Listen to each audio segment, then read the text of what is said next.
Hello, everybody. Welcome to the 43rd episode of Rebreak Radio. Today, I am joined by Carl.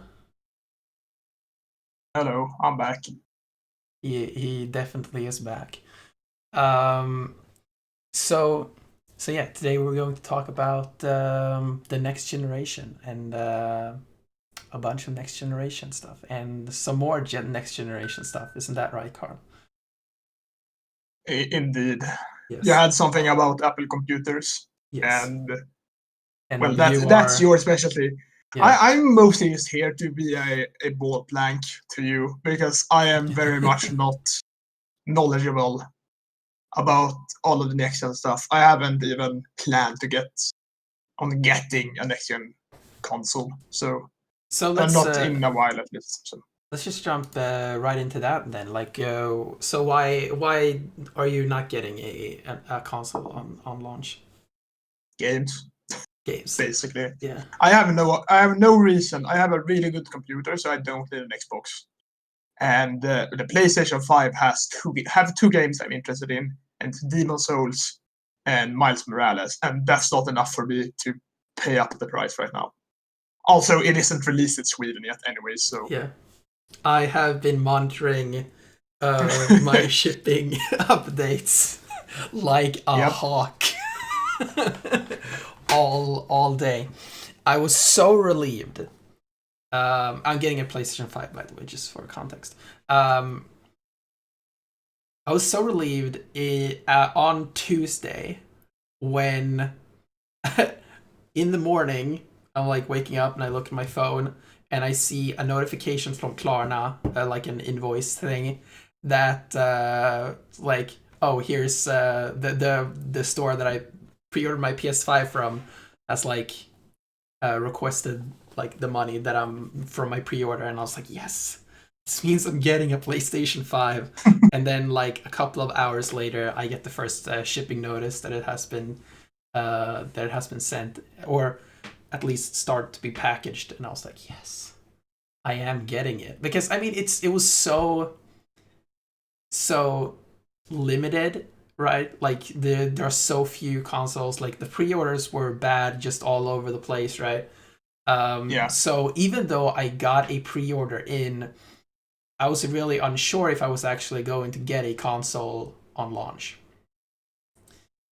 Now I still might not get it on launch. I might get it on like Friday or next week or something. But I'm getting one, and that's that's the key Imagine if you point. get it on Friday at the same time that Age of Calamity drops. Yeah, that's the thing. Like it's supposed to come tomorrow. I mean that's the release. So just gonna be playing that a bunch, and then on Friday, Age of Calamity comes out, and I'm just gonna have to step all the way back from all the ray tracing and 4K and 60 FPS, and then just like barely 30 FPS, like sub 720p Age of Calamity. Oof. I Well, look forward to when Nintendo releases I'm not a gonna, new. Yeah, sorry. yeah, I'm not gonna be playing it in 4K because I don't have a 4K TV yet. But Yet it says. yeah, I am planning to buy one, so it's gonna be great. But yeah, I'm really excited. I hope Nintendo releases a next gen Switch soon. And I've Good. talked about this on Twitter a little bit. Like, I think a next generation Switch has a lot of potential if you look at Nvidia's graphics cards right now. Um, they have what's it called, DLSS, deep learning super sampling. That could be what brings the Switch into 4K gaming without actually needing to have the horsepower for native 4K gaming. And I think that could be what brings them up to par with the current gen consoles, and would allow some current gen games to still be ported to Switch. I still think they should, honestly, because they're not gonna like Switch is that's their thing now, and they're not gonna probably release something like to compete with PlayStation 4 or Xbox or whatever. But they should update the Switch. They should release like a Switch Pro or whatever Yeah. that has like not just because they released like a light version of a Switch Pro, I guess, because they released a newer Switch that had increased like Yeah. life and whatever. But It's like technically more no, powerful, but it's like underclocked or like capped to not actually perform yeah, better. it's dumb. And like I don't even it wasn't even any real news about that. It was really silly. Whatever. They should release like a proper Switch Pro that is able to do at least what the last gen was able to do. Yeah. Because that's like the issue with Nintendo. They always release behind.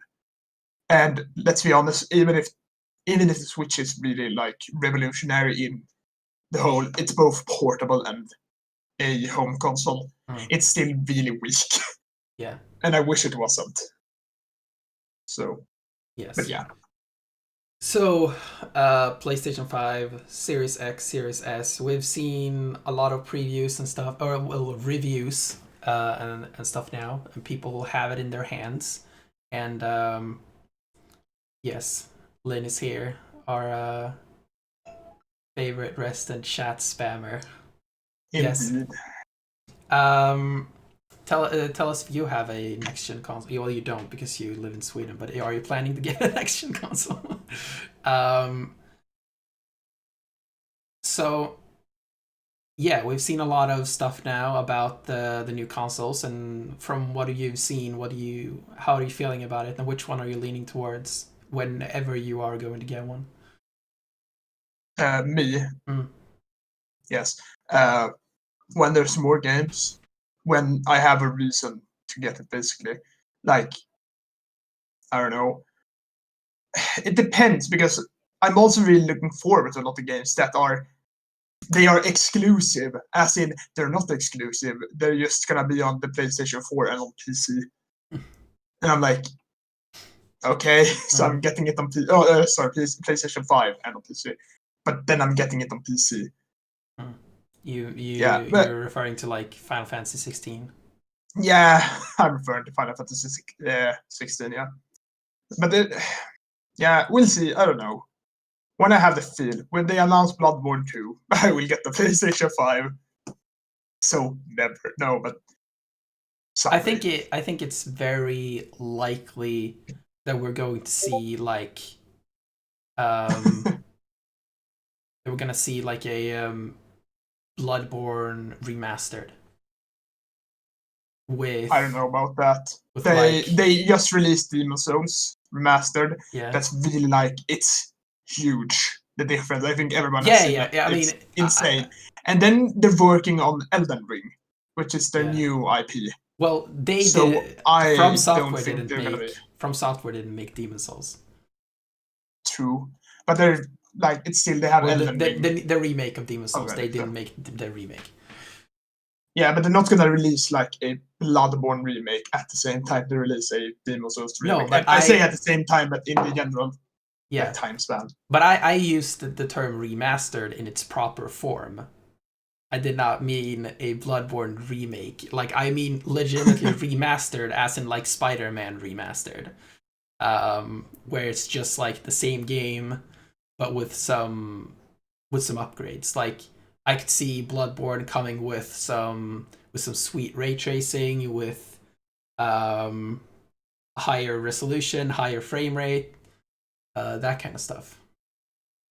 I mean, at this point, it's kind of like that's a fun thing about Bloodborne right now. It's the same. It kind of has the same problem, but in another way that Persona, whatever it's the Persona 5 Scramble has.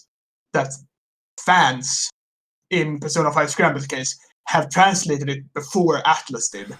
And for Bloodborne, a fan has made it 60 FPS before From Software did, or Yeah. whatever company actually would make. My point is they won't release like a From Software thing at the same time Mm. as another From Software thing, because that would just be competing with themselves, which is dumb. Yeah, but So I think it's something we could see in in the future. I mean, it's a fan thing, so it's gonna look awful. Yeah, But I mean the guy more than literally like brilliant. hacked his PlayStation 4 and is using like the dev console and stuff to to hack the game manually, every single aspect of the game to make sure it runs at 60 FPS. So it's it's fucking weird. It's sick what he's been doing. So oh yeah, the fucking AI smoothing. It's so bad. Why do But teams have this? the thing with that dude is he's mostly like a what you call it. He just finds the unused assets basically, Mm. and he's found like Bloodborne has these deep dungeons where it's randomly generated dungeons that you go through and whatever. I don't remember the exact name for it, and he has gone through them stage by stage and found all this hidden stuff that you can do. And he's even managed to hack in one of the dungeons to be a testing zone with every single enemy and every single like asset and whatever. So that's what it does. Mm. And then he has managed to get Bloodborne to work at 60 FPS, even if it looks awful. Okay, that's So, like, it's just impressive that he has managed to do this on a PlayStation 4, of all things. So, yeah. yeah. But yeah, so you're get if you're getting one, you're getting the PS5, right? Yes. Yeah. I have no reason to get an Xbox. Yeah, the Xbox is. I'm gonna get into something about the Xbox later, by the way. So it's gonna be a journey. Dennis is upset about the Xbox, at least one of the Xboxes. Yeah. Spoilers. But yeah, PlayStation 5, super excited about it. I am really excited about playing Astro's Playroom. I want to feel that controller.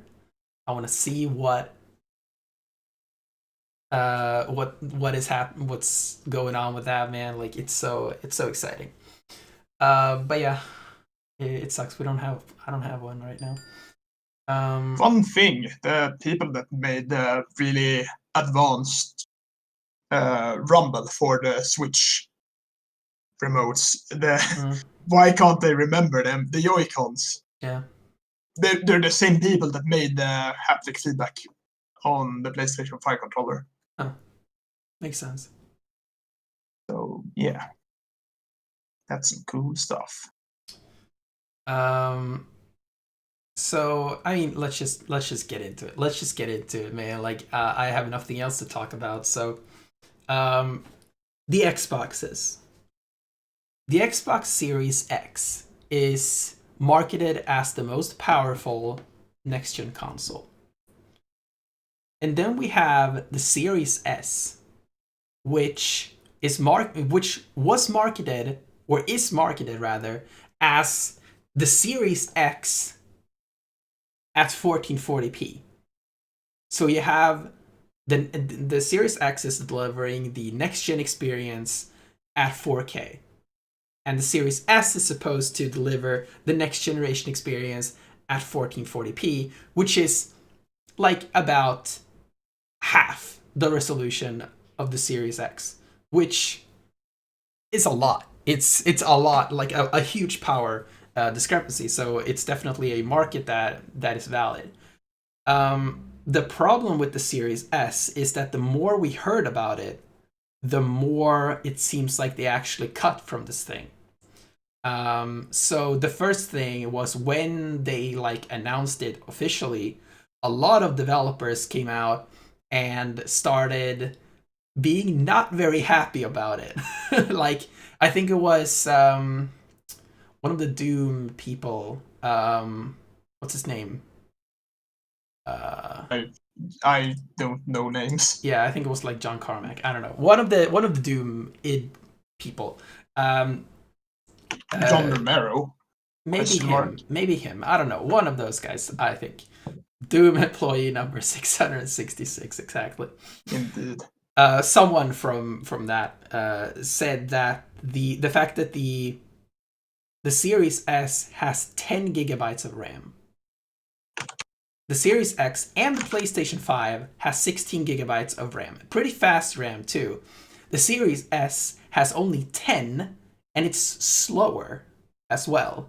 So that was one of the things. And then we heard about the 512 gigabytes of storage on the system, which with Microsoft's quick resume feature and all of this stuff actually ends up at a usable like 330 gigabytes of storage, which is Call of Duty Warzone and 3 more games. And yeah, that's not great. But then, like both of those things, sure, it's like yeah, you can manage with that storage. You can the RAM. I mean, they probably designed it in such a way that the system don't even need those last 6 gigabytes of RAM since it's only running at a lower resolution. But now we are getting the actual games in the system and people are playing them. And the first one that I saw was that Devil May Cry 5 Special Edition does not support ray tracing on the Series S, but it does on the Series X and the PlayStation 5. And that was like, but weren't these things supposed to have feature parity? Like, wasn't this just supposed to be Series X at a lower resolution? Then why have they removed the feature? And it's not like the Series S doesn't support ray tracing. It does. So they removed it from this one because it just can't handle it.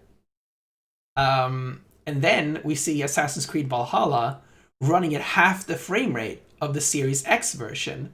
The Series X runs at 4K. I don't know if it's 4K or dynamic 4K, one of the two. But the most important aspect of that is that it runs at 60 FPS. And the S runs at, I think it was actually 1440p, but it's only 30 frames per second. And then a first-party Microsoft game, Forza Horizon 4, runs at 4K 60 on the Series X, but 1080 60. 1080 60 on the Series S. So not even Microsoft themselves can squeeze 1440p out of this thing. So at this point, it just feels like what everyone said from the beginning, what everyone was afraid of. Like I had conversations with a friend of mine that the Series S is going to be the anchor of this generation. It's going to just bring everything down with it. And it's interesting. I think it's weird that Microsoft has made this decision because developers were really not happy about the Xbox One being less powerful than the PlayStation 4. And when the next generation consoles came out, the original Xbox One and the S were much lower, was the anchor of this generation and this like half like pro generation. And it seems like they just emulated that, except that the Series S, except the Series X is not the pro version this time. They just like pushed out the bad one at the same time, and developers are not happy about it. Something I wonder about, just as a consumer and not as a developer, is I know like for the Xbox One had like it was awful and it also had an awful marketing campaign. How much did he even like market the Series X and S? I am not Because sure. I've only heard talk about the PlayStation 5 and nothing from Microsoft about Series S and X. Also, another fun fact on the Assassin's Creed Valhalla like site on Xbox.com, they say that Series X/S supports 4K Ultra HD, 60 FPS, and smart delivery, which is not true because the Series S doesn't have Yeah, it 60 doesn't have FPS. that. So So yeah, like yeah, the thing is, when they announced the Series S, I thought it was a phenomenal idea. Because people don't, a lot of, like, most people don't have 4K TVs right now.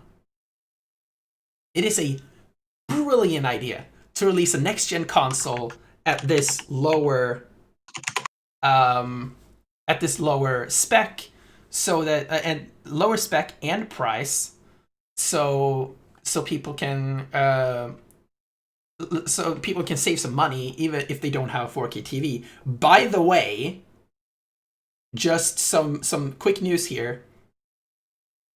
My PlayStation 5 just had a shipping update, which hasn't happened in a day and a half. So, I'm very excited about that. Excited, Dennis. Yes. So it's being transported. Cool. Things are happening. I'm happy about that. Very hyped. Very hyped. Hype in the chat.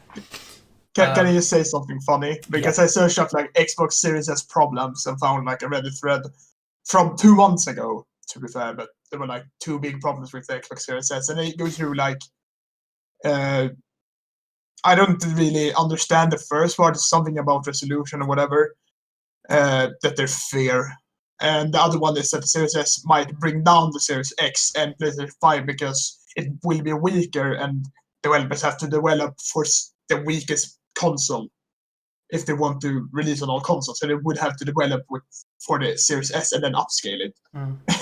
I just, which is like a fair fear to have because this is what's happening. They will have to make not as good games if they want to release for Microsoft because they will have to release for the Series S. They can't just release for the X. Yeah. But I also like the fun like comment, which I think encapsulates why the Xbox is failing. I say failing, I don't know, but it feels like it's failing comparatively. The first comment is, if you were concerned, you would use a PC, wouldn't you?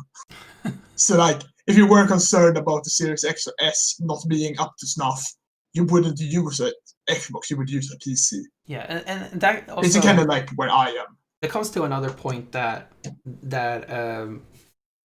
it kind of gets brought up, a word that kind of starts to make sense around the Series S, because yeah, this like even if you if you were going to go this route that they have gone, you have this lower spec version of the Xbox that is also less capable, and it's not just this resolution difference as they market it.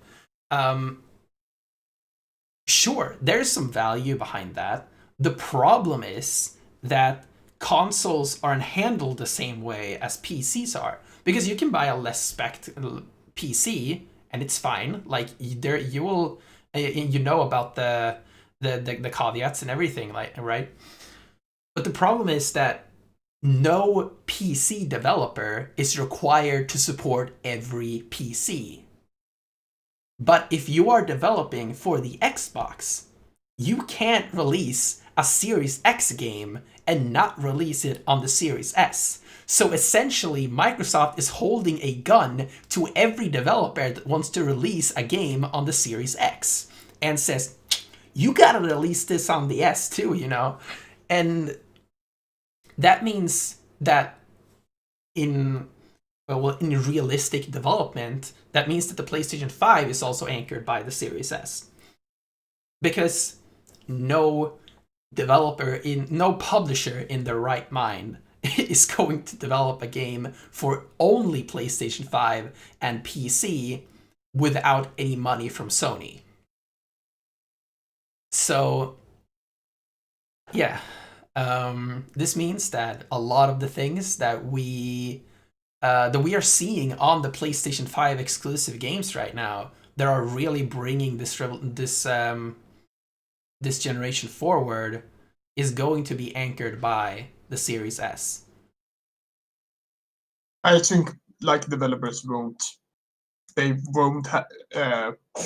make games for Xbox if they can avoid it, which is a problem because that creates monopolies. Yeah, exactly. Like that's like I wouldn't be surprised. Like I said the opposite before, but like I wouldn't be surprised if we see PC, PS5 exclusive games that are not paid by Sony this generation because of the Series S, but also the hard drive on the Series S and X. Because it is significantly slower than the PlayStation 5 and PCIe Gen 4 drives that will be coming to PCs like next year. So the Series S and X is still stuck back on PCIe Gen 3 which has a cap of like 2.3 gigabytes of data, gigabytes per second or something like that. So, and this difference between the Series X and S's drive and the PlayStation 5's drive is like, it's kind of small if you just look at it. Like, okay, the Series S is like 2.3 or something like that, and the PlayStation 5 is 5.5 gigabytes per second. And sure, it doesn't look like a lot, but when you think about the fact that the PlayStation 5 can fill the RAM on the PlayStation 5 in less than 2 seconds, and the Series X and S would do the same thing in 4 seconds or 5 seconds. And that difference is the difference that makes it, that changes a load screen from a smooth transition to a noticeable load screen. Which means that games can't be designed like Ratchet and Clank Rift Apart is being designed, with these portals that can take you to completely different worlds in a matter of seconds. We can't have these games in from third-party developers if they want to release on the Xbox. We'll see what happens, basically. Yeah. Like there are a lot of problems, and I almost feel like Microsoft should, like, personally, I almost feel like Microsoft should stop focusing on Xbox. They won't, because they still make money from it. But in my, like, dream world, and like focus more on trying to make for the PC. They like focus more on releasing their Xbox games on the PC and not on an Xbox, because a lot more people have PCs and a lot more people are willing to buy a PC because they themselves can choose how powerful it is. And then you won't have the problem of you have to work with two different, because basically every PC, although my PC, that's a lie, my PC is digital only because I don't have a disk drive, but most PCs have at least a DVD drive.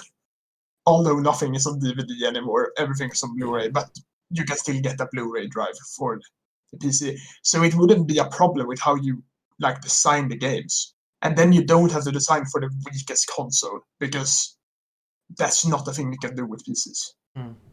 So, and So, then you can have all this modular stuff with the options mm. menus and whatnot. So Lynn brings up in the chat, I don't think people who game a lot on console will ever go to PC. And I think that's very true. Like, I am a person who has a fairly well spec'd PC. Like, I can, back when I bought it at least, I could play pretty much every game I wanted at full 1080p 60 FPS. Um, and I did for a while. But then the Switch came out, and the Switch kind of reminded me of why I love to play on console. And it's that just simple pick up and play experience, and also being able to put the game into rest mode and like basically turn off your system and then pick it up later. You can do that on the Switch. You can do that on the PlayStation 4. You can do that on the Xbox. Like, you can't do that on a PC. Like, yeah, you can like tab out of the game, but it's still full on running in the background, by the way. And you can't turn off your PC um, because the game will turn off. And like sleep mode doesn't really work. Like, I never get sleep mode to work on my PC, by the way. Like, whenever whenever I try to put my PC in sleep mode, I have to disconnect all of my input devices because it's just gonna like somehow turn on the computer anyway. Like, I don't know what happens. Like, You shouldn't put the computer in sleep mode, though. You should yeah, turn it off. yeah, I But do like most of the time. Most of the only reason I ever use sleep mode is if I fall asleep in front of my computer and I have some work I've been working on and I don't have the energy to to save and close everything and turn it off. So I just put it in sleep mode and do it in the morning. I mean, like personally, I use PC because I play games that are. I like using a keyboard and mouse. Basically, I like Mm. having that amount of control over how I control my characters in games and whatnot. But I also use controllers for if I play a driving game, for example. But like, yeah, I understand that it's gonna be hard for a console player to go over for a console from a console to a PC, but I don't necessarily think it should be. I think the problem with PC is that this isn't a console. It isn't a gaming thing. A PC is Mm. a hardware. It's something that you use for a lot of stuff. Like I use my PC for like reading news. I use it to work. I use it to play games. I use it to watch movies. I use it for everything. Mm. So I can understand how it's not. How should I put it? I can understand if someone that has only played games on the Xbox feel like they can't really go over to PC Mm. because it isn't a gaming console, even though they will be able to play at this point basically the same games on a PC, and they will probably be able to get a very good PC for the same price Mm. as an Xbox Series X, for example. So So yeah, even all the game. If you are an existing Xbox customer, all your games are also on PC. Like, or at least all the games that are on the Windows Store will transfer over, so you can get all your purchases. But so one thing that I have always wanted Microsoft to do, and I think this is what they should be doing, because Xbox is already based on Windows. It's like the underlying core of the Xbox operating system is Windows. I think they should be having like a in every version of like Windows 10, you have the Windows mode and the Xbox mode. And the Xbox mode would basically be Steam Big Picture, but integrated at a system level. Um, so that you can turn your PC on, and maybe at the login screen, um, you can have like two buttons. Like you log in and you log in, and then you can like pick if do I want to use the Windows mode or the Xbox mode, and then you just have a controller optimized system that works as a console. And if maybe you can just put that as the only version that works, and you just put it um, in your entertainment center, and you don't even think about the fact that it's a PC. that would be a way to do it. Just market this as a like for someone that people that's into PCs are gonna understand that it's a PC. But market this as an Xbox that Mm. is also a PC and not a PC that's also an Xbox, basically.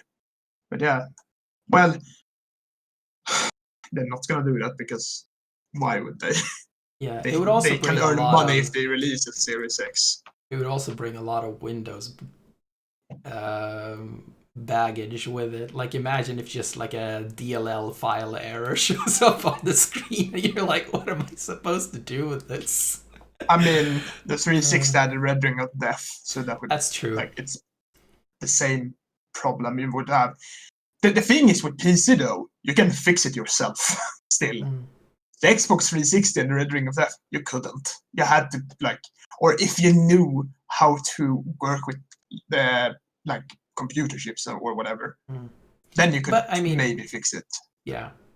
At the same time, like if you would have had a similar issue on your computer, you would have probably also turned it in, because like the reason why Red Ring of Death happened was because um, the it overheated so much that the actual motherboard started warping, and it warped too much. The connections came off and all that,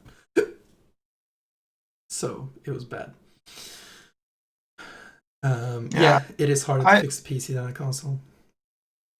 I don't know. It depends on what I have, but I'm also talking as someone that's used to Mm, PCs, so kinda, I kinda know. I don't really know, mm. but I It was kinda also know how to like fix a PC. If I have a problem with overheating, if I can't fix it with what I have, I would probably just like buy a new fan mm, or buy a new cooling system because I know how I can install it mm. and stuff like that. And It's in the really end, interesting. everything's Like, just like look up videos about how do I solve this, for example. mm. So yeah, It was really interesting for something that really like opened my mind to how people who are like outside of our world really are. I sold recently sold my my MacBook Pro to my brother because he's starting to study and all that, and I had increasingly less use of my MacBook, and the new MacBooks are coming out, which we're gonna talk about later. But so I sold it so I could get money for it and then be able to buy a new MacBook later. And he like I was like helping him with some things, and I was saying, okay, so now you copy that and you put that over there, and he was like, how do I do that? And I realized that he doesn't know how to the short like the hotkeys, con- the shortcuts for cut, copy, and paste, because he doesn't really use a computer ever. Like he uses his phone. He's used to like iPads, and he has a PlayStation 4, and he doesn't really use computers, and he doesn't know how to do cut, copy, and paste on the keyboard. So I had to tell him like, oh yeah, you use the Command C, Command V to copy and paste, and that kind of showed me like these very simple things that we do on computers every day are things that normal people don't really know. yeah, it's always a learning thing though because Yeah, I exactly. I remember, for example, when I learned that you middle click to close a tab. You don't Mm, have to like press the X button or right click and then close tab. yeah. You can just middle click it. And the same thing, I remember when I learned Control Shift T on a PC brings up the last tab you closed Mm, and stuff like that. So it's a learning curve. Uh, yeah. it It definitely is a is. very So steep learning curve as well. yeah, Um, I think that's also a thing for us, especially because we grew up with playing games. mm, Even because I think for your brother, if he has played games, he has had to learn a controller once, and that's kind of like riding a bike. Sure, if you learn to ride a bike, sure you won't be able to drive a motorcycle, mm. but you will probably be able to grasp The what you need concept a to little better, yeah. learn to ride a motorcycle. Mm, You don't have to grasp the concept of sitting on a two-wheeled vehicle. yeah. That's kind of what I mean. So if he's learned the PlayStation 4 control and how everything works with that, then he knows how to learn the stuff, basically. Yeah. And I think if you look at people like our parents, because I know my parents are gamers, and I don't know how it looks for yours, but I They're don't not. remember you talking about your parents. Yeah, They're not. they're gonna have a hard time, man. They use like this, write like this, and stuff like that. So yeah, Yeah. Um you're welcome. so yeah, it's one of the most like mind-opening YouTube series that I've ever seen, I think, is Rasputin's Gaming for a Non-Gamer. That one was super great. Oh yeah, Salty Jub in the chat. She was on the podcast last week. Um, so yeah, we haven't played Bug Snacks yet. I am going to play Bug Snacks though. Every PS5 owner gets the PS5 version of Bug Snacks for free. So yeah, I'm going to I'm play gonna it. buy it. Yeah, so I I'm going to don't play it, since and yeah, sorry. we are going to make Pokemon Revamp Part 3. And if you want to be on it after you play Bug Snacks, um, yes, you can be on it. Because yeah, we are going to like Bug Snacks is basically like an iteration of Pokemon. So yeah, we're gonna play Bug Snacks and talk once again about what we would do to revamp Pokemon. fun thing is, Dennis could be lying out of this. Dennis could be lying out of his arse right now because I have no idea what Bugsnax is. Other than it's really fucking weird and I want to play it. I have they literally intentionally avoided like information about this they game like because it literally looks so have weird. a Pokédex in the game, Nice. but it's like a book instead. Yeah, but we're not. First, we have to play Age of Calamity. Yes. Then we can play Bugsnax. Yes. Next week. If you caught me on Twitter, I said that this show is going to be bi-weekly from now on. If this might be a little a show like a little era. What the fuck what's the name? What do you say? Like what are you trying to say it in Swedish? And then I can see if I remember. Dude, I'm blanking so hard right now. I don't know, just a period of time.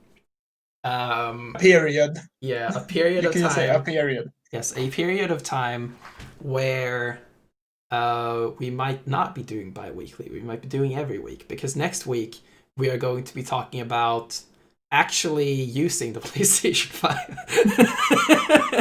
But more importantly, we're going to talk about Age of Calamity because we will have been playing that for about like 5 or so days at that point. At least a couple of hours. I will, since I have stuff, since I work during the day, unfortunately, so I can't play it on Friday, for example, but in the evening. Yeah. And then on Saturday, I'm gonna do stuff during the day as our dear if you're not gonna have if you're not gonna have that much time to play, we might do bi-weekly anyway. I'm gonna have like the Sunday, but you know my plan. My hidden plans aren't gonna be hidden because that's dumb. Sorry, my foot is scratchy. We might. We'll do like an impressions episode next week, and then at some point we're gonna do a. Yeah, Carl broke his foot, by the way. So. Yeah, I'm sorry if I wince in pain. I broke my toe, and everything hurts if I move wrong. Yeah. And yes, that came out of nowhere. I know, but F's in the chat for Carl. For my foot, at least my left foot. So, what was I saying? Oh yeah, and then we'll do a full-on spoiler cast for Age of Calamity at some point when we've both finished it. Like just because we're at Age of Calamity right now, just real quickly, I like how worried you are about the story. I am so worried about this game. I'm chilling. I'm like, whatever. I don't think they're gonna go the way because that would be fucking stupid. Yeah. So no, I know there are like leaks and everything. And there's like a new trailer that came out today. Don't tell me about anything of that in the chat. I'm going to voice my concerns about Age of Calamity right now. So here we go. Dennis Rant Part 2. So I played the demo. And it starts with this really cute BB-8 wannabe traveling in time. From the point where they lose. And now I guess there is a possibility that they won't lose. And this is not actually canon. Carl, you are on the show. You can just say these. No, you're talking right now. I don't want to like interrupt you if I can avoid it. Yeah, so what I've heard, I watched 2 reviews of it today, and like at least from a gameplay standpoint, this is one of the best Muso games. At least that, I'm gonna do the asterisk because maybe a certain person that we know is watching and he hates these games with a passion. The best Omega Force game, at least. Is there such a thing as a good Muso game? Well, you know who to talk about that. You know it. I mean, Freya, you're the same person that hates Fire Emblem and don't like anything except for the music, I think you said. So, like, yes, there are good music games because it's subjective. You're not right. Shut up. Anyway, what I Um, think is that Dennis and everybody else on the internet that are talking about, I'm so upset with you two right now. Fire Emblem is good. At least, how should I put it? At least Fire Emblem that is not Fates are good. yeah, Anyways, like a lot of people, Dennis included, are worried about this time travel thing. yeah. Because I like when personally, I don't think they're gonna like put. They're not gonna change the story because I haven't gotten the implication of it's gonna be non-canon, and it can't be canon if they change the story to a way that contradicts what Breath of the Wild explains. yeah, but even if it is within canon, so what I'm worried about is, well, if someone would just tell you about this game, it is a game that goes more in depth in the story that is told in Breath of the Wild, the prequel, what happened 100 years ago. And when you tell someone about that, especially someone who is a huge Breath of the Wild fan, the response is, okay, cool. That story is basically automatically written in front of your eyes. Like, there is not a single day of the writer sitting and like, I don't know what to write. This game story is an automatic write. Like, it just happens on its own. But it seems like to me that, okay, they've introduced time travel. They introduced this other damn villain dude who, I don't know why he's in the game. Why is there another villain? Calamity Ganon is the damn villain. Use that guy. So they introduced these two. You're muted. I know I'm muted. Oh. I realize that now. I was gonna say, like, Ganon isn't exactly like the peak of like personality Yeah, in yeah, yeah, Breath of the but Wild, that's the as in is point a though. cloud that's angry. That's the But point though. Like, you take like they introduce time travel. They introduce this other dude that we never see in Breath of the Wild. And like when you get a story like this, you take the aspects that are there and play within those boundaries. You don't just introduce other things because that's what you want. Like there's a certain level of that in like the Star Wars prequels, for instance. But like if for example, one of the things in like Rogue One, like the Rogue One ends with like the Darth Vader hallway scene, and we see him like stand on the edge there, and he sees Leia's ship go traveling away. And then in A New Hope, we see them talking like, oh, like and there's this casual conversation, and back before we saw Rogue One, we always saw this conversation as like not Leia straight up lying to his face, you know? Like, after seeing Rogue One, it would be perfectly fine for Vader to say to her, like, dude, I just fucking watched your ship an hour ago right away from me. Obviously, I know you're lying to me, you know? Um, but it works within the context. They did stretch. It's like it's a contrivance, but it's not a plot hole. Like they stretched the canon just a little bit, but it still works. And yeah, it's probably going to be a situation like that in this case, where they just stretch the canon a little bit, but it's still probably going to work. But at the same time, like why? Why? I feel like they're like, going to be stretching the canon a lot. this is how I think. I think it's dumb to have time travel because I always think it's dumb. But if I have to play like devil's advocate, kinda, and before I do that, you like you don't really go through the story in the main game. You get flashbacks. Yeah, You get like fragmented areas yeah. of That's story like from then, that's what and I it's like really not actiony stuff. It's just building the character of Link and of Zelda hmm. and of the Guardians at that point, or Yeah, the that's what whatever I champions. That's what I mean about like the story being automatically written in front of you. Like you just take all the bits and pieces that we got from Breath of the Wild, put them in a linear order, and then you just look at what's missing, and then you just write between the points. To be You don't fair, like, introduce another villain. this is how I think. The like background story or the memories. They didn't have a villain, like, or they did have an Calamity antagonist, Ganon. which is the Calamity, but they didn't know when it was going to happen, and they expected it to happen not when it happened. Like, very obviously didn't expect it to happen then. Like, that's a point in one of the memories. They're like, oh shit, this is happening now, and no one is ready. Mm. Spoilers, I guess.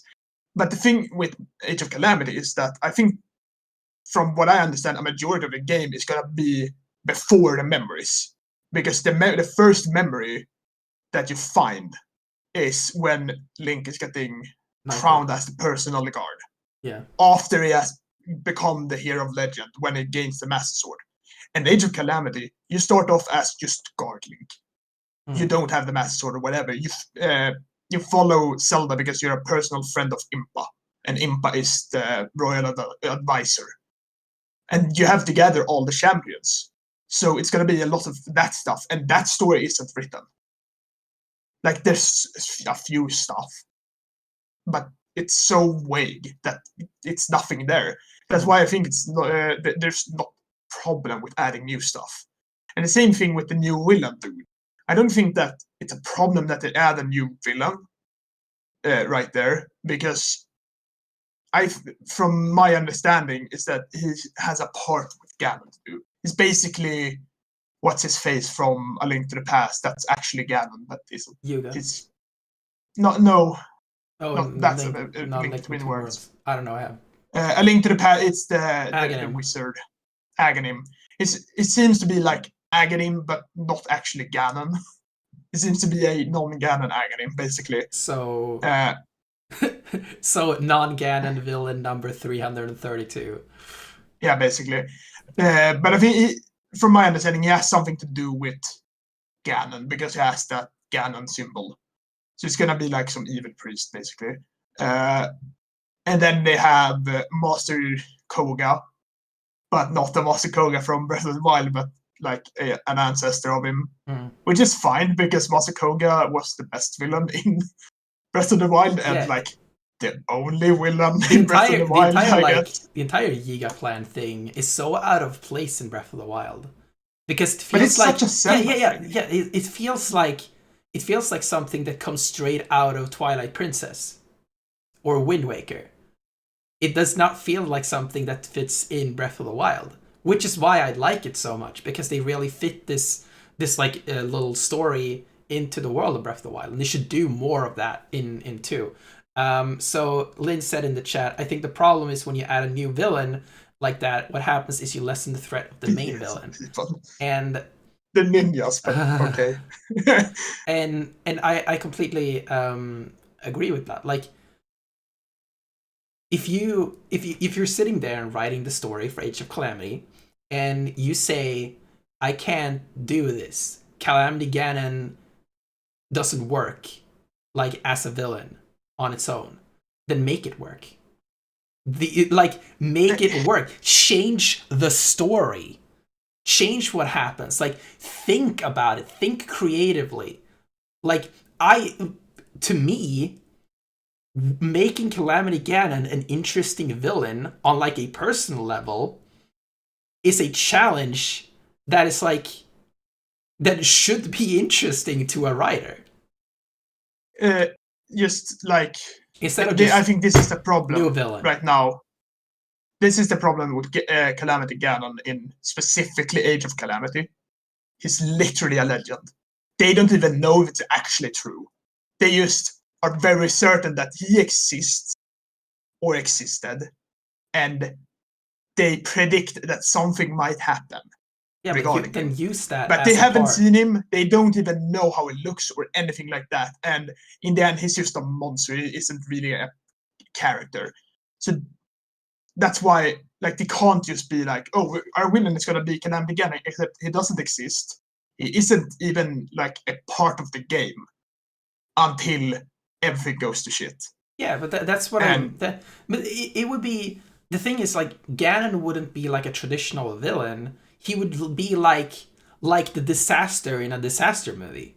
He is the earthquake. He is the tornado. Like, that's Ganondorf. That's the, the Ganon in thing this with story. the thing with disaster movies is it also has human characters that are dicks that act as villains in the movies. Like it could be from just the dude in one of the really bad The Rock disaster movies that just throws people out of the way to save himself.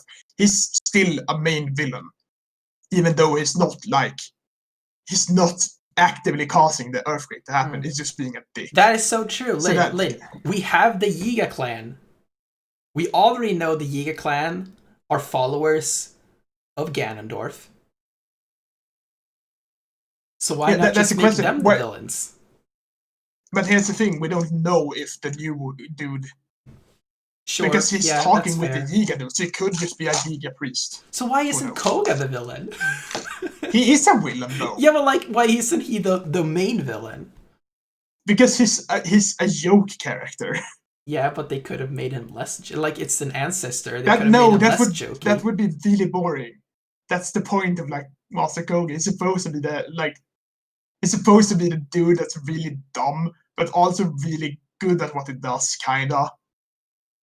Like that's the whole point with Koga. So I know that he couldn't really be a main villain in a game that's serious. Because Age of Calamity is serious. It's a story about how the world ends. Yeah. So, but yeah, yeah.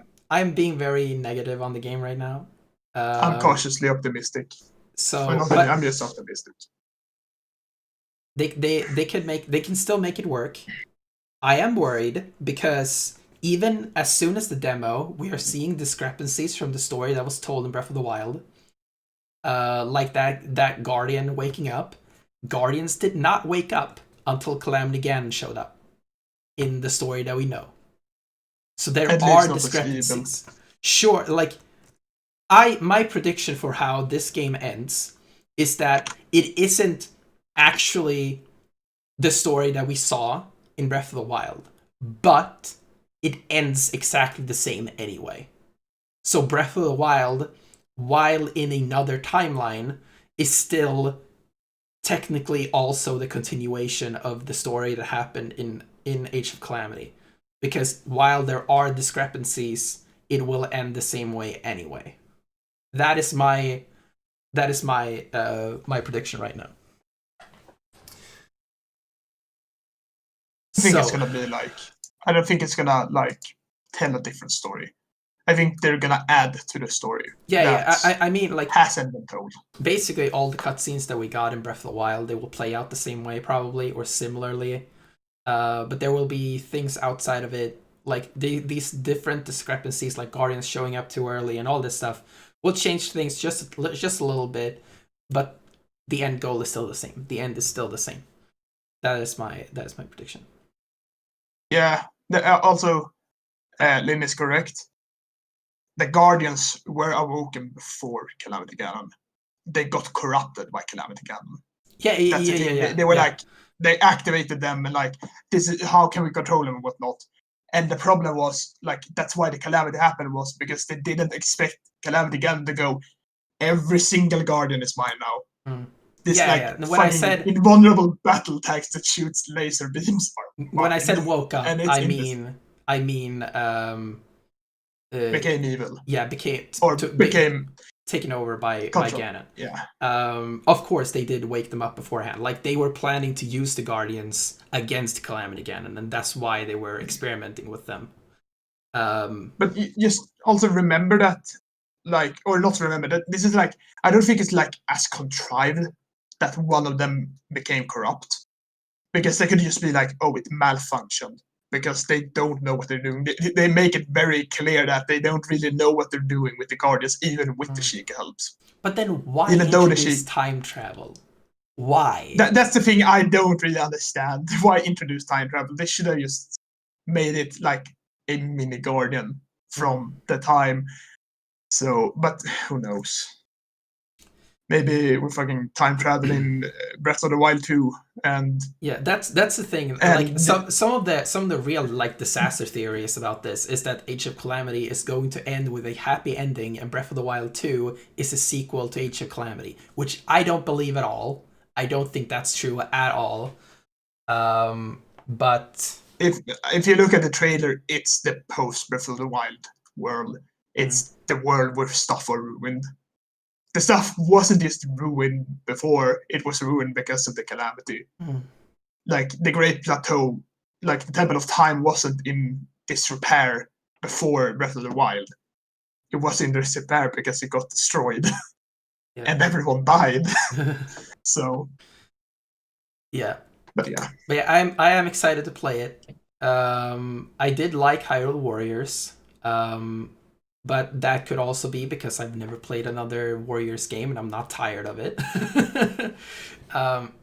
But I think that from what I played of the demo, um, Age of Calamity has a lot of new mechanics, makes it different enough for me to be interested in this game. So, but I think a third Hyrule Warriors would probably be going too far, and I'd be tired of it. yes. Um, I mean, it depends on how much. Like, I don't know the company's name that makes those games, but it Omega depends Force, on. Sorry. Omega Force, and Koei Yeah. Tecmo. Oh yeah, Koei, Koei whatever. Koei, Tecmo, Tecmo. yes. I'm tired. I apologize for that. But that completely depends on if Nintendo wants to renew a contract with them or not, or what the contract even said. Maybe they said make 3 Hyrule Warriors games, but I don't think it did because they even explained that it kind of was like the Kingdom Hearts thing that happened with Age of Calamity, where they just met. They were like, "Oh, this could actually be cool. Yeah, let's do it." Or whatever. It wasn't like planned from the beginning. It was just kind of, oh, we could make an Age of Calamity or a Hyrule Warriors, but set canonically in the Breath of the Wild world, whatever. That's the thing, though. So Like, Hyrule Warriors could technically be canon if you just change a couple of things here and there, and it no, would make no Breath of game the is Wild. canon. It would make Breath of the Wild make sense in the current timeline. Yeah, I mean, I see where you're going at, but no.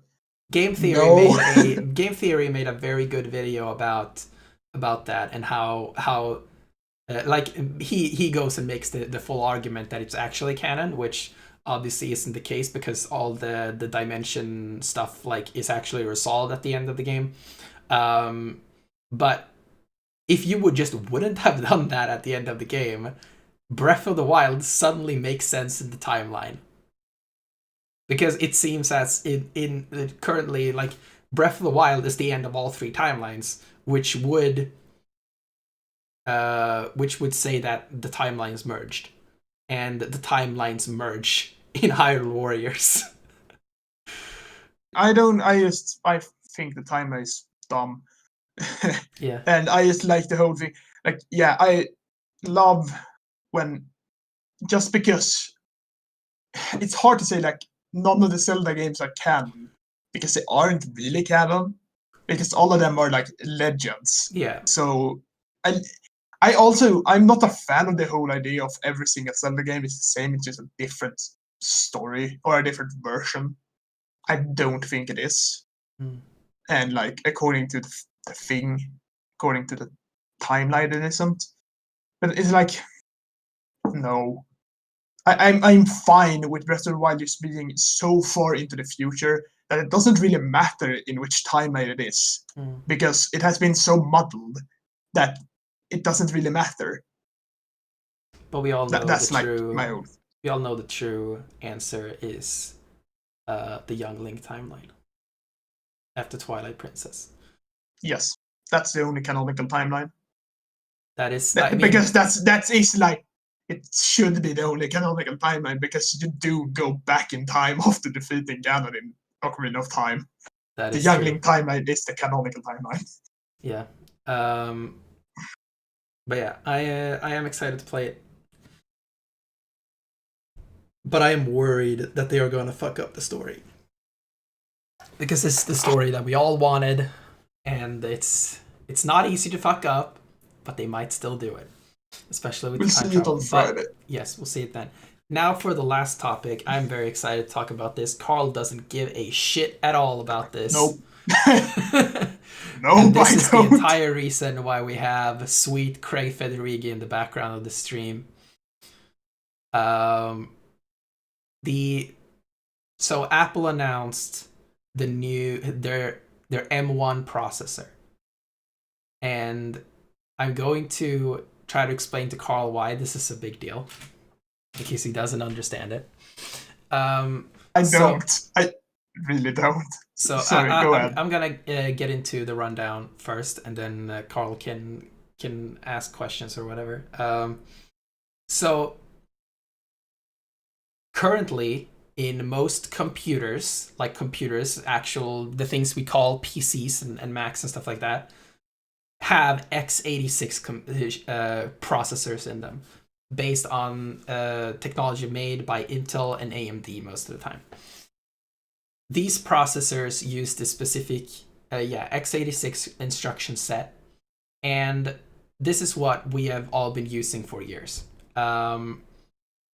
Now Apple is making Macs that have their own ARM-based processors in them, and they call it Apple Silicon. They're already using these in iPhones and in iPads, in Apple TVs, in Apple Watches. They already use these chips in there, and they are incredible in when it comes to performance.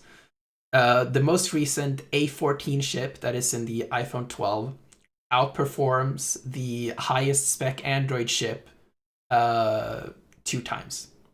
It is insane how powerful these chips are. And so naturally, when you have like maybe these are like stories that have gone outside of the tech sphere, I feel, but like there have been news about MacBooks overheating and throttling and all this stuff on Intel chips. And naturally, when you have these kind of problems and you see how well everything is running on your iPhones and iPads and stuff like that, naturally you will want to jump to using those chips. But there's a problem there.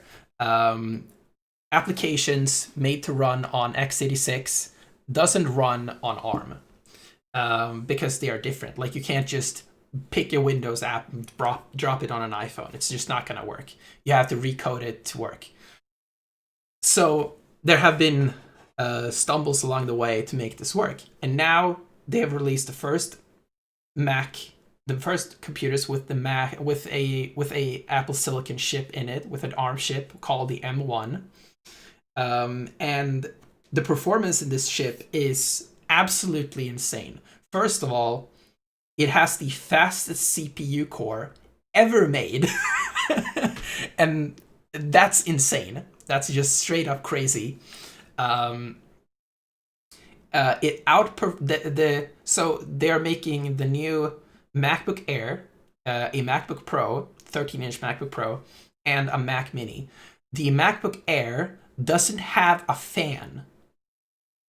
It doesn't have a fan, and it outperforms on single core performance. It outperforms the Mac Pro, the $6,000 Mac Pro. It outperforms that in single core performance. The only reason the Mac Pro wins over this computer is because the Mac Pro has like 26 cores, and this one has four lower performance and four high performance cores. So if you were to push a bunch of cores in this, it would win. But obviously, but this tells you how extremely powerful these chips are, and that's without a fan. If in the MacBook Pro there is a fan, which doesn't actually do a lot. Like it only really shows up when you have extended workloads of like 10 or more minutes. So the chip can be cooled for extended periods of time. So why is this important? Well, first of all, as I said, the performance is insane. ARM chips have way better battery life and battery efficiency and stuff like that. So these chips are more powerful and have like twice the battery life of previous MacBooks. This is what I believe, at least, the start of the next generation of computers. And yeah, I've just been rambling about all the specs and all this stuff, so I don't really know where to go next. But yeah, how are you? I told Carl to watch a review of these devices. So how are you feeling about it? I'm gonna be honest, like about 75% into your rambling, you kind of lost me. Because you kind of word vomited a bit about, Yeah. oh, it's an ARM process. I'm like, okay, sure. Like when I watched the review, my reaction was, oh, so it's like a kinda better laptop? Question mark. Yeah. And I think the problem is like for me is like I don't like laptops. If Fair. I get why people use laptops because it's good to have something that you can carry with you, and you can't do that with a computer that weighs Yeah. 20 kilos. But for me, it's like what I use a computer for, a laptop can't really do that work for me. And I think it's like annoying because they're too small. I don't have enough space on like the keyboard, for example. Because if it was bigger, it would be more annoying to carry around. And I already think it's annoying to carry around the laptop as it is.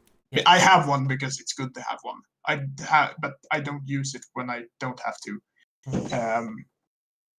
So A really good PC. Anyways, when I read or when I listened to the thing, the yes, a 580. No, but when I listened to the review, all I could like think about was first of all, I don't like Apple OS. It's not iOS on computers. It's just Mac Apple OS. OS. Mac Mac OS. OS. I don't care for Mac OS to begin with, and then I yeah, whatever. So I'm getting distracted, and then after I think I don't really care about Mac OS, so that's the first strike for me. And then I hear about like, oh, you have 10 hours of battery life. I'm like, okay, only 10 hours of battery life. I mean, Like, if you I look have at no reference. I yeah, have no yeah. reference to older MacBooks. So for me, it's just only 10 hours of battery life. That's not enough. And it's honestly also not a selling point to me that, oh, we have more battery life now because I will plug my computer into the wall, even if it's a laptop, when I sit down to use it. Because I don't want to be in a situation where something might happen to the battery. And That's the I just point. That's the lose the point, though. computer. Like the battery life in these are so great that you don't have to worry. I saw one of the tech YouTubers that I follow. He said on Twitter earlier today that he used his MacBook Pro all night, and when he shut it down to go to bed, he had 96% battery in it. And it was not plugged in at all during then. And during his review, he used it for a whole week, and he charged it once. And that was during his review week. Like, he was pushing it. Like, that's insane. But yeah, so yeah, you're talking about like laptops and stuff, and yeah, that's fair. And the thing is, like, you have to really look at the big picture. Like this this laptop, this fanless laptop that is this thin, is outperforming a Intel Xeon chip almost, with 26 cores. Like, that's better. That if you look at it outperforms the 16-inch MacBook Pro, which has an i9 processor in it. That's like the mobile version of the processor that you have in your computer. You had an i9, right? Yeah. Yeah, that's a mobile version of the chip that you have in your computer, and it outperforms that with no fans. So if you just take that and look into the future, because Apple is supposed to replace their entire lineup with ARM processors in 2 years. and that means the Mac Pro. That means like all of their computers. And obviously, they're just not gonna throw this one in there. They're gonna throw a desktop class version in there. And if the super thin mobile laptop version is that good, what is the stationary desktop class version gonna be? And if the integrated graphics on this one can do things that we never thought integrated graphics could do, what is their discrete GPU solution gonna do? And what is their dedicated desktop GPU solution gonna do? That is what I'm excited about. And I think my problem right there is that it's specifically that it's Apple that's doing this. Because I figured. I yeah, I don't like Apple. Like, because sure, yeah, I can agree they do really cool things. But the problem is they have exclusivity on the things they do. That's specifically Apple. And that was one of my something I reacted to when I listened to the review. Like, oh, we replace the Intel chip with an Apple chip. And then like I started to think about, okay, so how modular is this computer now at this point? I Would you say don't I how don't what did you say about I how I dislike all large companies, but Apple is one example in this case. No, when they said like, oh, we switched the Intel chip to an Apple chip, a new Apple chip or whatever, uh, my first reaction was, okay, so if something were to happen, I know the whole thing about MacBooks don't break or whatever on a software level, but if something were to happen, there's literally only one outlet that could possibly help me. And what if there's like a big problem that happens for everyone? Okay, then you can't really go to like, you don't have the modulation that you have with other like PC computers, where you have like, oh, my graphics card is from one place and my mother card is from another place and my whatever, my disk drives are from a third place. If something were to go wrong, it wouldn't be the same problem because a lot more places can help me. This is how I feel, at least. But if something were to go wrong when everything is from one distributor, then it's gonna be just that distributor that can help me. And that's what I start to worry about when I hear it's an Apple chip. And then I also start to worry about, okay, even if it has this really cool stuff, how is that gonna help? How is that gonna help forward computers if it's only Macs that are gonna have this? But that's the thing. Like you have to look broader at this. Like this is, yes, right now, because Apple is really, it's really only Apple and Qualcomm that are making ARM chips right now that are worth anything. And Apple is still ahead of Qualcomm as well. Like you have to look at the big picture here, where this is going to happen to PCs eventually, because the amount of performance that people are getting out of these kind of chips is just straight up insane. The fact that Apple went from chips that you would never put in anything but a phone in the same amount of time that Intel has been trying to do anything with their processors and just had incremental like 10% improvements year over year. Meanwhile, Apple has been doing 50, 40, 20% improvements every year. And now, like, there's such a discrepancy in performance that the last generation Intel MacBooks and the new Apple Silicon MacBooks are literally 2 to 3 times more powerful than the Intel MacBooks. And that's crazy. Like, that is such a huge leap in performance. And that is also going to come to Windows laptops and PCs and desktop computers in the future. It's only a matter of time. And especially now when they are pushing the M1 chips in their MacBook Air, the most popular MacBook. This ARM chip is going to be pushed into the wild so much that more and more developers will be developing pro apps and games for ARM chips, which will mean that Microsoft's terrible attempt at making an ARM on Windows will become more and more viable because people have ARM versions of their programs and games now. There's going to be a monumental leap in performance on Windows whenever this happens there as well. And eventually Intel is going to die, which is just positive, which is just a great thing for everybody. Because Intel has been like, it's funny because AMD introduced their new processors as well, and they are pretty like, it was a few years ago with Ryzen, and like seeing that and seeing the Apple chips, it just sees like how what a what a like a chokehold they have had on the processor industry for like 10 years. It's the problem that you brought up as a thing against Apple. That's what Intel has been doing for the last decade, because no one has been able to monopolies compete is with always them. bad. Yeah, That's the thing. Monopolies, yeah. every case is always bad. That's why I don't like that Mac computers, like MacBooks and Apple computers in general, are getting less and less modular in the way of if I need to change something, the only choice I have is another Apple product.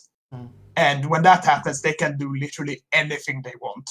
They can go, oh, you want a new processor? They're really expensive, and you don't have a choice. But your computer won't work without it, so suck it up.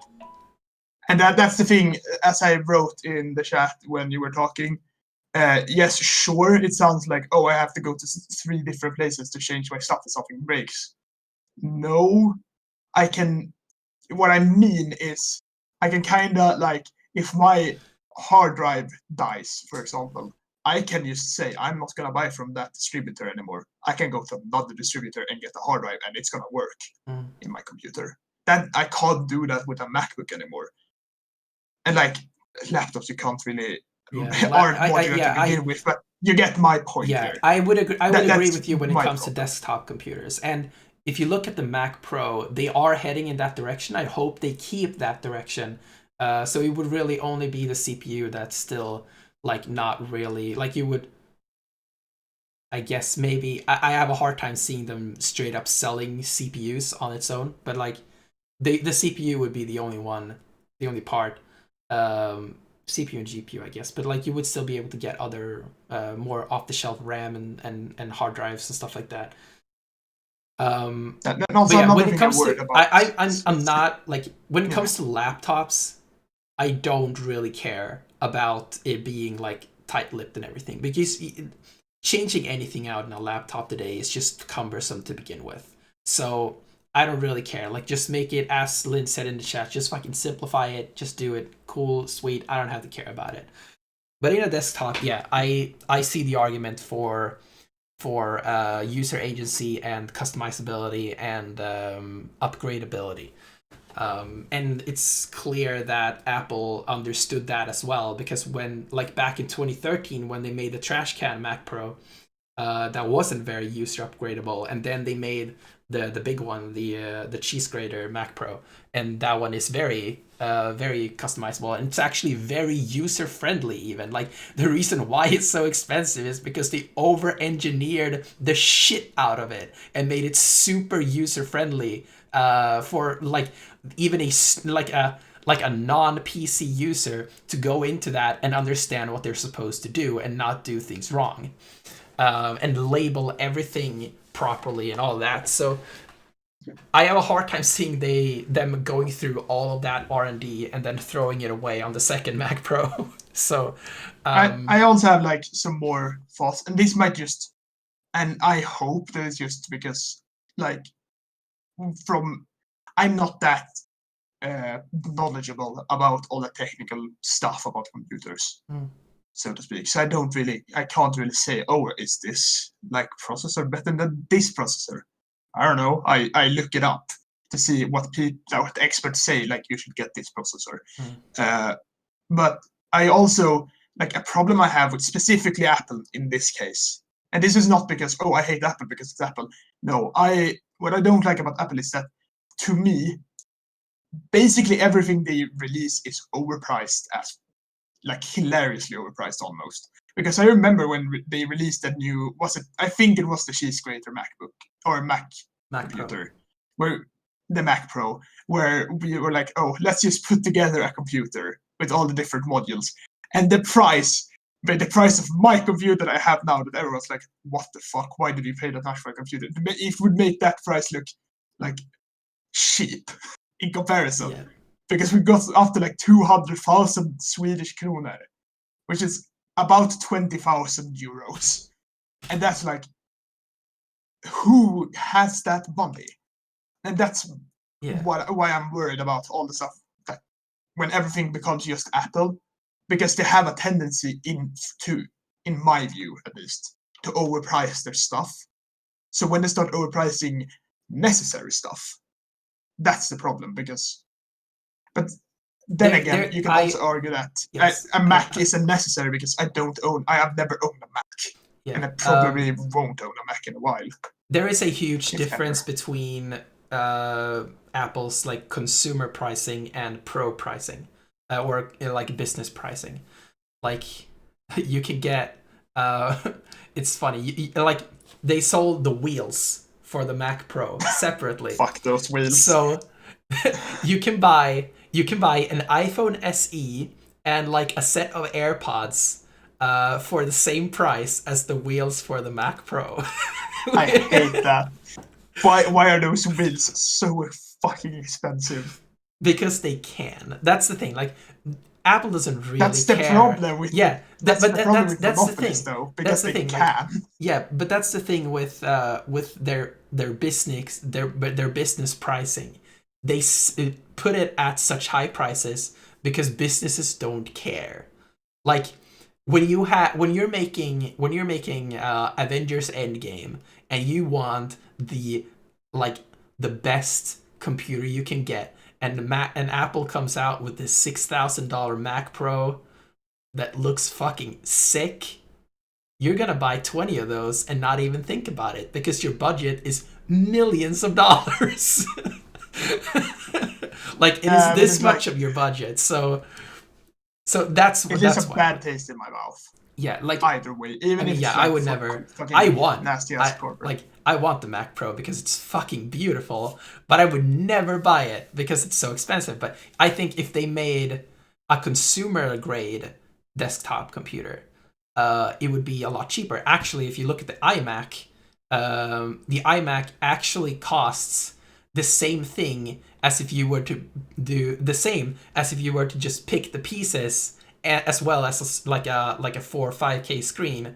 You would pay as much as you pay for the iMac, but it's not always true for all the Apple products. But I went into Webhallen and looked up MacBook Pro.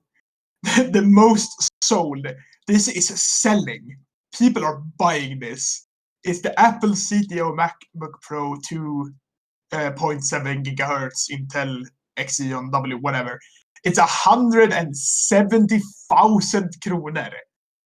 People are buying this, and they can't just be companies. There has to be private people stupid enough to pay this amount of money for this computer. And then you look like a display monitor for 71,000 Swedish kroner. No, I can't. Like I literally can't. Then it's also this. Like another part of the pricing is the form factor as well. Like yes, you can buy a desktop computer that runs laps around most MacBooks, or you can buy like a gaming laptop that still runs laps around most MacBooks. But that's not the point. Like when you make components smaller, that's when things get expensive. And when you have a laptop that is this thin, things are gonna get fucking expensive because it's this thin. And that's part of what I am willing to pay for that. Like I want a laptop that is thin and easy to pick around. Like when I put it in my backpack, I don't want it to be like fucking 50 kilograms. You know, like I want a light and easy to use laptop. Um, Even a 16-inch MacBook is too big for me. Like I want the 13-inch. But yeah, so all of that, we spiraled out a little bit. But yeah, I'm just I am upset very with excited. Apple in general. So I'm happy that you're excited, but Lynn said you're in always excited about yeah. Macs. So Lynn said in the chat earlier something I wanted to address. So yeah, Apple makes streams products for artists. Like it might not cater to gaming audiences, but Apple as an artist is fucking godsend. So the thing is, these new MacBooks could actually make MacBooks into gaming computers, and that is my biggest excitement about all this. Like yes, they showed on the MacBook Air, which doesn't have a fan or whatever, in the Verge review, runs at the lowest settings at 1080p basically, at 30 FPS, which is not great. I mean, for gaming standards, that's not a lot of performance. But remember, it's a current gen game running at 30 FPS on integrated graphics without a fan. Like that is super fucking impressive. So imagine what's going to happen when this scales up and we look at the Mac Pro and all these more powerful computers. And in the MacBook Pro, and like next year and whatever, like when we get to the M3, the M4 chips, they're going to be extremely good at gaming. And if you look at the rumors right now, Apple is spending a lot of money on Apple Arcade, and they are apparently making games that are on Breath of the Wild level of like scale to get people excited, to get people to get into Apple Arcade, and to probably also just show what can be done on this kind of hardware. And also as like a comparison point, um, the A14 chip in the iPhone 12 outperforms the Nintendo Switch 4 times. And the M1 is more powerful than the A14. That's how powerful this computer is. So if you can put Doom on the Nintendo Switch, you can put Doom on these MacBooks, and that's fucking awesome. Like if they are able to create a gaming ecosystem on Mac this time, which I think the fact that these new Macs can run iOS apps will help. It's not gonna fix everything, but it will help. Yeah, Witcher 3 could run on these MacBooks, man.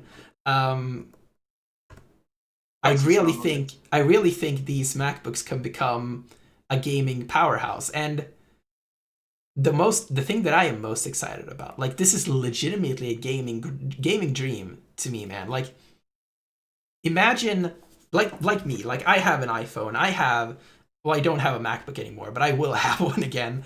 I have imagine this computer is a Mac like stationary computer. Imagine me having an Apple TV. Like imagine having all of these different different devices. Imagine the ideal Apple customer, right? Then you have Apple Arcade, or you just get like any game there. Yeah, but like Carl, legitimately listen to this. Don't think about this being Apple for a second. Like just listen to this concept. You have a phone, you have a tablet, a laptop, a computer, something on your TV, a set-top box, and your game, the game that you want to play, runs on all of these devices. And saves are transferred automatically between them, and you have a game controller that automatically syncs between your devices, depending on which one you're using. Is that not a gaming dream? I'm gonna sound really pessimistic when I say this, but remember Stadia? Yeah, but this is not streaming. This is native running apps. Well, to be fair, I'm really like I feel like I'm 100 years old because when I got my new computer, I was like, wait, I have all this stuff already. I don't have to transfer them. Oh my god, cloud saves. So, I mean, yeah, to me it sounds right now it sounds a bit too like how, like, how can this work, kind of deal. That's the thing. That's Like this.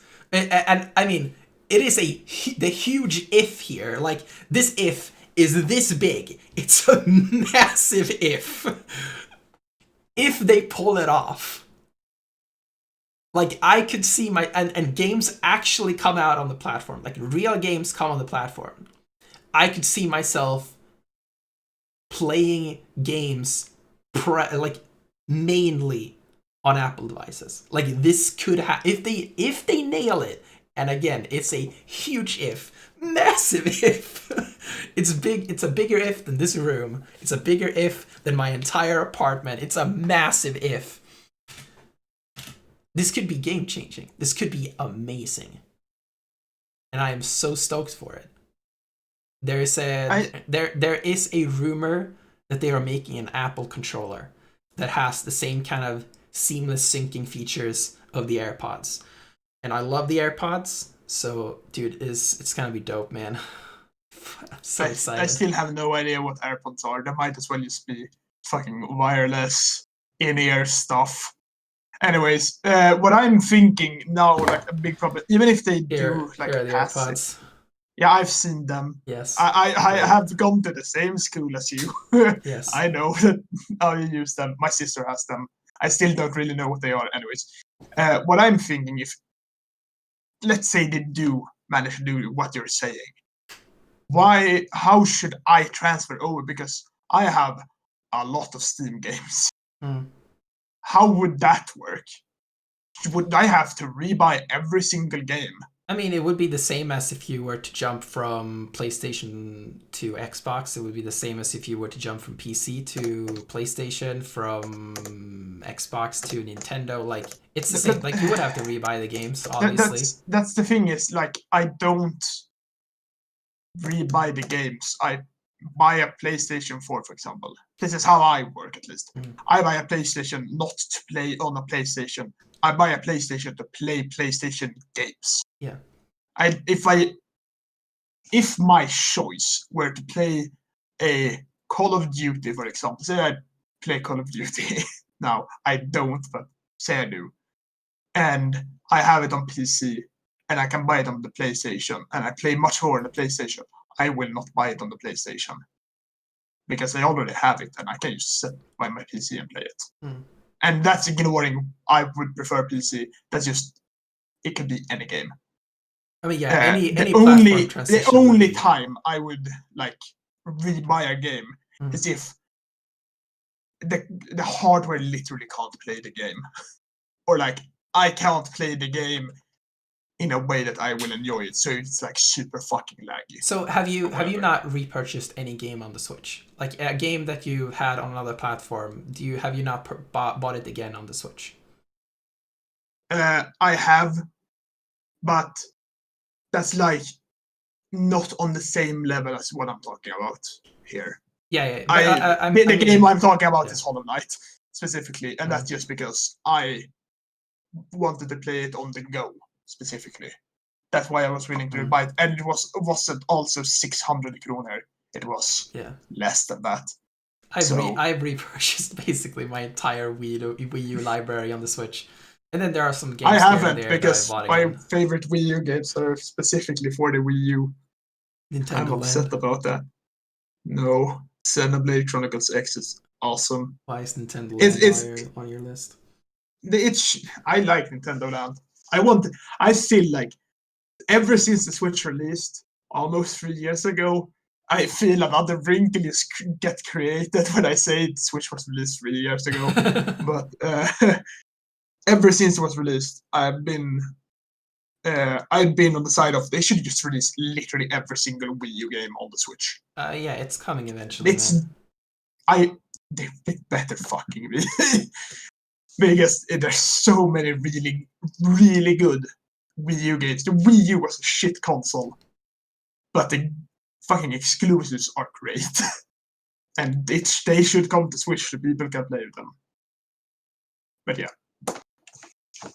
So I went on a huge what if there, like a huge dream, but I think it's gonna happen, man. And I hope they're able to pull it off this time. I still think like I don't really. I think the difference between us in this is like you care about who makes it. I don't really do that, and it sounds like I know that I'm saying I don't like Apple, Mm. but if they actually do revolutionize it, I don't really care that it's Apple that does it. Yeah. Even though I think like it would be better, uh, considering their records in my book, that it wasn't them. But if they do it, I will focus more on the action rather than who did it, Mm. so to speak. Uh, so when I think about the future of gaming, I'm not thinking about, oh, Apple can do this or oh, Microsoft can do this. I'm thinking about, okay, so how can we evolve the game? How can we go to take the next step in gaming? How can we go from 2D to 3D? Like that level of step. Mm.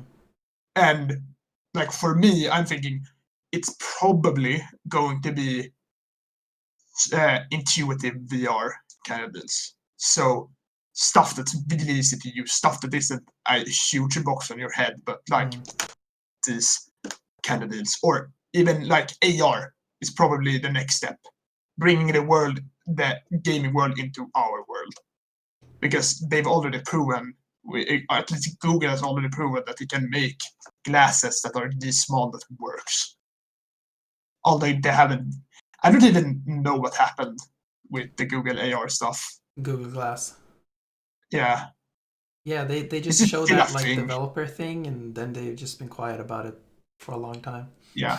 Um, I'm I have been very excited to buy the Oculus Quest 2.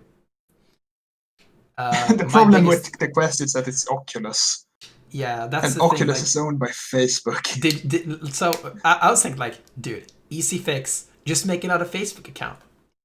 Did you know? No. Did you know that if you make another Facebook account and don't do it properly and really try to live a double life, they will ban you off your Oculus Quest 2. Yeah. I am It's looking at a pair of VR. ridiculous. Personally, I'm looking at a pair of VR glasses, and I am really like the Valve Index in terms of like what it can do, Mm. and for the price. It's probably the best option right now. Yeah, but you need a And lot of I space for the index. And yeah, yeah, I have the index I is have tried like undisputably the best VR solution right now, but it's also for fucking the expensive. money. Yeah, but like if you look at what it does compared to like the HTC Vive Pro or whatever is the latest, and both of us tried it because our school had it. It's like it's I hard to. So You can see where they could evolve the school potentially. has VR, and I have used it once because I am way too uncomfortable to play VR around other people. I want to play VR alone. In the dark of night. Yes. But yeah, like honestly, like the next things on like my list of purchases, like after I've got the PlayStation 5, after the TV, after my new iPhone, is the Quest 2 or the PSVR. Maybe both. um, Or isn't that? I don't really like that headset. PSVR. Yeah. Yeah, the thing that's the And same. I have That's it. the It's same just here. Like not the for only me. reason I would get the PSVR is because of the games that are on it. Mhm. I would not get the PSVR for the experience of PSVR because it looks trash. It looks It's not like that good. it's held together by duct tape. Like the like a decade-year-old Move controllers, which I have already, so I don't have to buy The them. dildos. The ping pong ball ones. No, you're too PG. I'm calling them the dildos Sure. because that's whatever. But yeah, Yeah, so Half-Life Alyx is like the coolest VR game that mm, I've seen, just because it simulates physics, like try to simulate physical as real as possible Mm. in a VR sense, because stuff has weight to it Yeah. and stuff like that. Yeah, and that's the thing. Like, what makes me the most excited about the Oculus Quest 2 is that you can play games on it on the system itself, but you can also connect it to a PC and play PC VR games. And that is the huge selling point to me. And the fact that Facebook has such a strong grip on this thing is what is keeping me away from buying it. You and everyone else. At this point, I'm like, I'm just gonna bite the bullet and do it because it is the best deal. Like, even if you were to price the thing up like $200, it would still be the best deal in VR.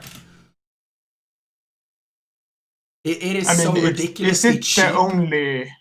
Is it the only headset that is wireless? Yeah, I think. Because that's a really cool thing. Because the wires are fucking.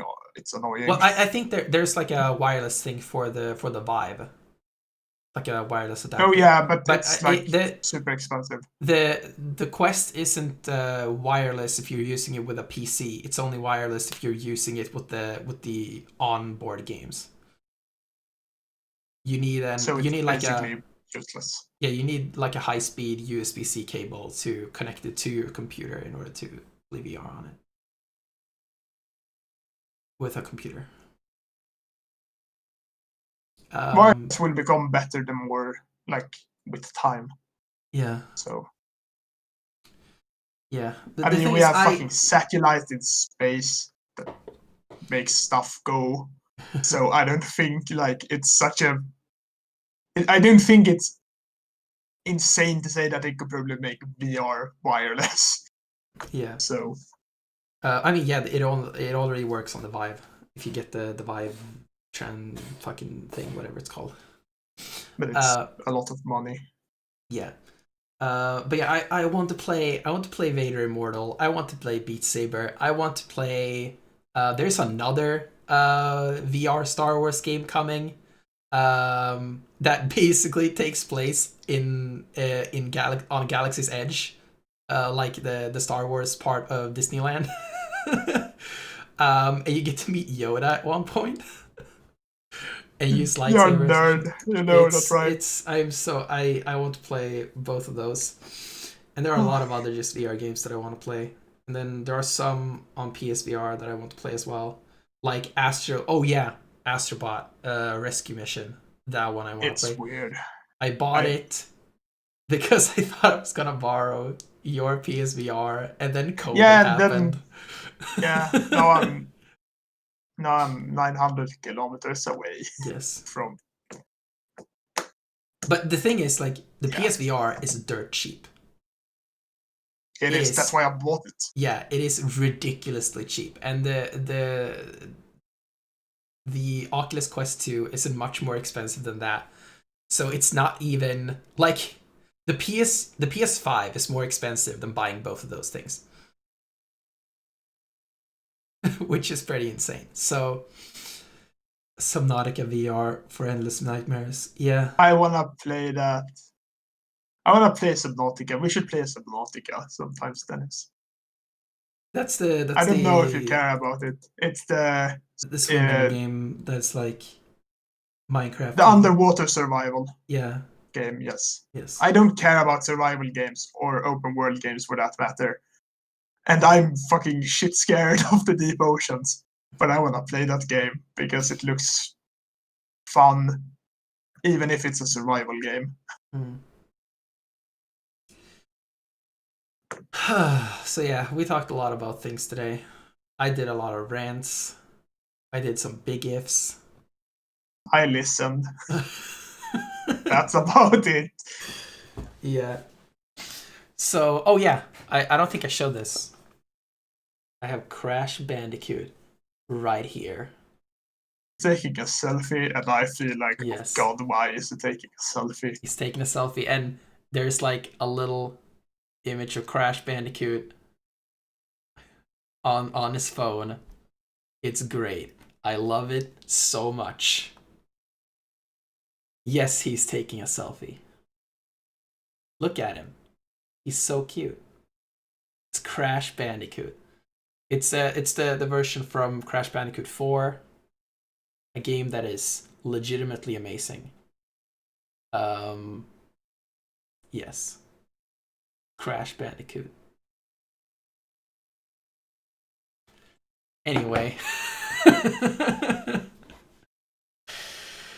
um, so that's it for. I think that's it for this episode. Where can people find you, Carl? Well, fun fact, I can actually chill something this time because I am planning to start streaming in not like constantly because I'm still a working person, but on the evenings of some days I will be streaming and I will start on Friday or Friday evening by streaming Age of Calamity. And no, but yeah, I'm gonna be streaming Age of Calamity on Friday evening uh, on twitch.tv/. I don't think it's up. I just think it's Piece of Tofu. Just yeah, twitch.tv/Piece of Tofu on Friday evening. I don't know, 7 or 8 o'clock Swedish time. That's where you can find me. Cool. Yes. We might also do like streams together on this channel. I wanted to start streaming, but I don't like streaming alone because I can't talk to myself. I'm not great at making conversation without someone to talk to.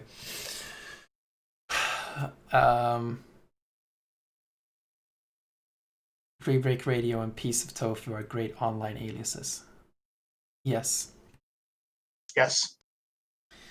I can Um, say nothing about Rebreak Radio. It's Dennis' brainchild. so, I don't know. well, you don't like the name? No, I said I don't know. Maybe it isn't your brainchild. Maybe It it's is just my yeah, it I is don't my know. brainchild. Do you hate the Okay. name? No, I don't care. It's a name. I've seen worse names. Like your Twitter name, which is just a single tofu piece instead of a piece of I tofu. I can't. I tried. I was like, no, this name is taken. I'm like, fuck you, Twitter. Okay, so speaking of Twitter, you can find me at Dennis_Lofgren on Twitter. I post a lot of things, a lot of stuff, and a lot of doodads. And yes, that's Twitter. A lot of things about I mean, Star Wars. if you wanna find me on Twitter, it's apparently a single tofu piece. Yes. Can't I change it to like just piece of tofu? No, username has already been taken. Ah, piece of tofu. That username has already been taken. Do a piece of underscore tofu. That's way too cursed. Change it to microwavable pizza reviewer.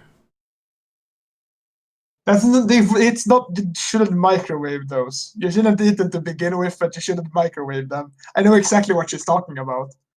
I And have a I vague I memory. put I put up a post with a picture of some like grandiosa. It's a Swedish pizza thing. I don't know if it's Swedish, but it's you can find like those here. And I said that it's unquestionably the worst fucking frozen pizza that you can eat. And don't eat it. Don't eat frozen pizza to begin with. To be honest, you can make your own dough really easily. But like that's whew, whew, Yeah. If I not have good. to be if I have to eat a frozen pizza, I will eat a Billy's. They That's not are even pizza. That's not even food. they That's are just cursed. Ow. they they are way too good. They are not allowed to be as good as they are for as little as they cost and as bad utterly terrible they probably are. I will quote myself from when we went to school when I told our mutual friend Jessica that if she ever saw me eat a Billy's pan pizza, she should and was allowed to punch me in the face. And she said, yeah, if I ever see you eat a Billy's pan pizza, I will punch you in the face. I have yet to be punched in the face by her. Maybe you eat all your Billy's Pan pizzas when she can't see you. I ate one during our entire 2 years at the school, and it was because I had literally nothing else to eat, and it was not good at all. I don't like those things. They're fine. Anyway, thank you for watching. I don't eat them very often. I mean I'm an adult now. I make lunch boxes. So anyway, As one should. yes. If they can, obviously. Yes. Thank you for watching this episode, and we'll see you again maybe next week, if not in 2 weeks. Cool. Bye. Bye.